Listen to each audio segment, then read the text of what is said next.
Welcome back to New World Next Week. I'm James Corbett of CorbettReport.com. And I'm James Evan Pilato of MediaMonarchy.com. Peace breaks out when police force quits.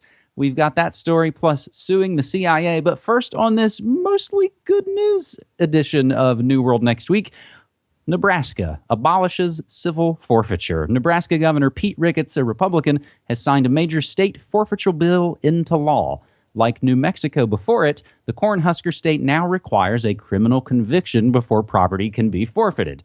Civil forfeiture is the law enforcement tool which allows property suspected of being involved in or derived from criminal activity to be seized by the police, sheriffs, or federal agents. It was ramped up in the 80s as a means of combating the drug trade and organized crime with the goal of stripping kingpins of their assets and ill-gotten gains. 30 years later, though, forfeiture morphed into a system that's far more used to seize small amounts of cash that stacks the decks against property owners fighting to get it back, and that encourages profiteering by law enforcement authorities.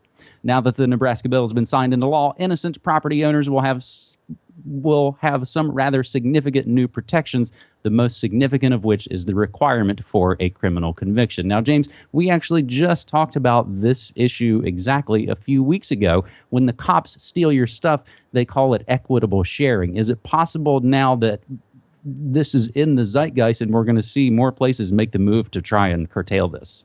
I think there has been a lot more attention on this issue lately, and you cannot look at this issue without being outraged unless you are a sticky-fingered, corrupt cop. So, given that the majority of the population are not sticky-fingered, corrupt cops that are benefiting from this theft, people get outraged, and there is political movement on this. So, this is another example of that, what we call the not unmitigated good news, because let's put this under the category of, now we're back to square one, which, I mean, it's a good thing because we were at square negative 50 before. Now we're at square one. You shouldn't need a law to say that cops can't steal your stuff unless you're actually convicted of something. Even then, I think there should be more procedure. But still, I mean, at least it's happened. And it's happened, as you say, New Mexico and Nebraska. And these are templates that people can follow. So if you're in a state other than Nebraska or New Mexico and you are concerned about this theft that's going on, here's a template that you can follow. Here's a path. So there is some momentum behind this, and hopefully it's just the first of many dominoes to fall before we restore the idea that cops can't just go around stealing your stuff without any reason whatsoever. Well, and I think, too, it's a lot of, as it talked about, being based on, we were going to get the big drug cartels. Forgetting, of course, all that we know of how the drug cartels got their drugs and where do they get their weapons. And it's all a nice, big, cushy gig coming and going. So, again, hopefully we can kind of bust through a lot of this as places are, I think, people are speaking out against it. James, our second story this week on New World Next Week. Federal judge allows a former CIA detainees to sue over torture for the first time. A federal judge is letting a civil lawsuit proceed against two CIA contract psychologists who designed and supervised brutal interrogation tactics that critics call torture. The ruling allows two former CIA detainees and the family of another who died in agency custody to try and win damages in federal court for the abuse they suffered at then-secret CIA prisons in the early 2000s. In a ruling from the bench at Federal District Court in Spokane, Washington, Senior Judge Justin L. Quackenbush said he would deny a motion to dismiss the lawsuit against James E. Mitchell and Bruce Jensen. According to the lawsuit and a Senate Intelligence Committee report, the mistreatment, including, of course, waterboarding, sleep deprivation, confinement in small boxes, rectal feeding, and beatings. Quackenbush gave the parties 30 days to submit plans to request documents, gather sworn statements, and collect evidence for the case. So as the lawsuit progresses, it may shed more light on the so-called enhanced interrogation techniques that the Central Intelligence Agency used in an effort to collect intel about al-Qaeda operations and future plots after the, say it with me, September 11th, 2001 attacks. James, this again is not unmitigated good news, and it's layer upon layer of the onion in a lot of ways that this is. But another bit of kind of good news in that this is going to go forward. Yes, and let's make an agreement here and now to never, ever again parrot enhanced interrogation techniques. Let's call it what it is, torture. And yes, exactly. So we've seen the way this is rolled out. It was psychologically prepared with 24 and stories like that, with Jack Bauer heroically torturing the bad terrorists to get the information in the nick of the time because of the ticking time bomb. And then there was the enhanced interrogation debate and all of that nonsense. And now you have Trump coming out and saying, oh, I'm going to torture them. Waterboarding isn't enough. So that's the way this is gradually introduced to a public that 15, 20 years ago would have said, that's ridiculous. We'll never do that in America. So that's the way this is done, and this is a chance to at least get a legal foot in the door to pry out some of the documents and maybe get some more of the details. And that, again, it's not enough. It's not the overthrow of the New World Order, but it is a step in the right direction. And there are things that can and do come to light in court cases, and sometimes you get some surprising results, as we might mention at the end of today's episode in an update on the Denny Hastert case. So absolutely, there's something happening here, and hopefully we can get a little bit more information out, if nothing else. I'm not exactly holding my breath waiting for the CIA to really come to justice and be broken into 1,000 pieces like JFK wanted to do, but at least it's a step in the right direction. Well, and isn't it telling that this is all devised by psychologists? Because just as you were saying, if you would have asked this 10, 15 years ago, Americans would say, no, we don't do this because we historically know that torture doesn't actually work as a way to get that information to defuse that bomb to save all the little kids before something happens in some BS TV scenario. They do it to send a signal that we will torture and kill you. We do not care as an empire. I think it's that it is a psychological warfare operation to sort of show the enemy of what we're actually capable of. And again, I think all through the Bush years and now through the Obama years, I think has been this kind of systematic destruction of what used to be Republican and what used to be a Democrat. And they all kind of now meet in the squishy New World Order middle, James. Yeah, and let's not forget who the enemy of the CIA is. It's everyone who doesn't agree with them, anyone who would be a potential roadblock in their agenda, regardless of whether they're someone in the Middle East or whether they're someone in Nebraska or anywhere else. So that's what it amounts to. It's a war on everyone, including you, whoever you are watching this. And who created Al-Qaeda? Who helped create ISIS? Again, it's this insane sort of circular logic that there's any number of ways you can pick these stories apart, even from the way they sort of officially tell the stories themselves. Our third and final story this week, James, you tweeted, and I've seen lots of stories covering this again because I think it excites people when they see this kind of story. And even as we were prepping the show notes for this episode, James, one of my pages kind of reloaded and I saw even a new video talking about this story out of Colorado where an entire police force quit and the town didn't descend into chaos. Without giving any reason whatsoever, the entire Green Mountain Police Department in Colorado quit. The chief of police announced his resignation 2 Tuesdays ago, and he was quickly followed by all the other officers.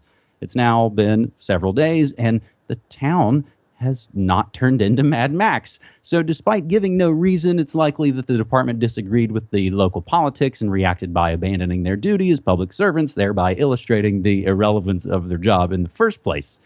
Unfortunately, the people in the town of Green Mountain Falls will likely seek out new group of armed enforcers to ticket people for petty offenses, but in the meantime, it's the perfect example of how societies can function peacefully without the threat of state violence. Now, James, this is not the first time that this has happened, and even recently, we had in December of last year, the entire South Carolina police force quit after a new mayor was elected. So again, in a lot of these ways, it might come down to sort of local, regional issues of why people disagree or agree on things. But again, we enjoy the end result.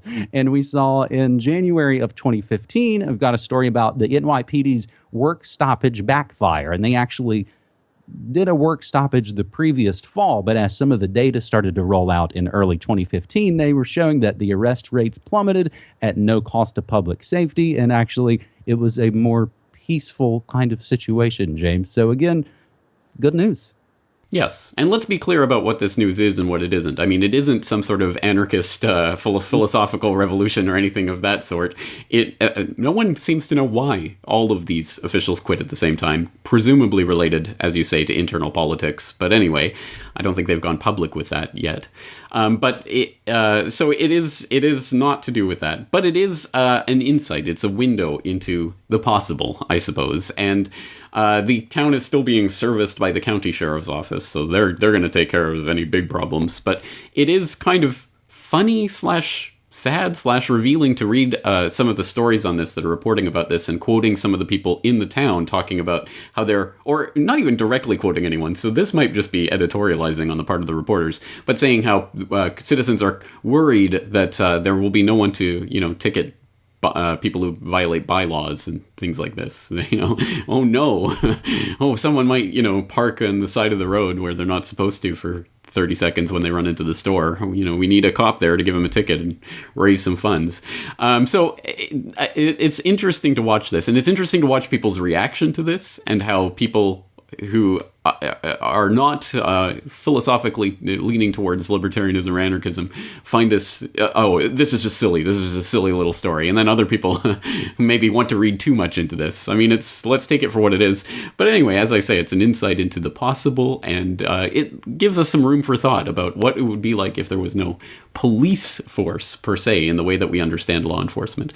But even then, I mean, let's again not confuse the issue, because anarchism isn't about not having any sort of rules or ways of enforcing it. It's just not having rulers, which is a difference that deserves an entire several hundred podcasts in and of itself. So I think we'll wrap that up here.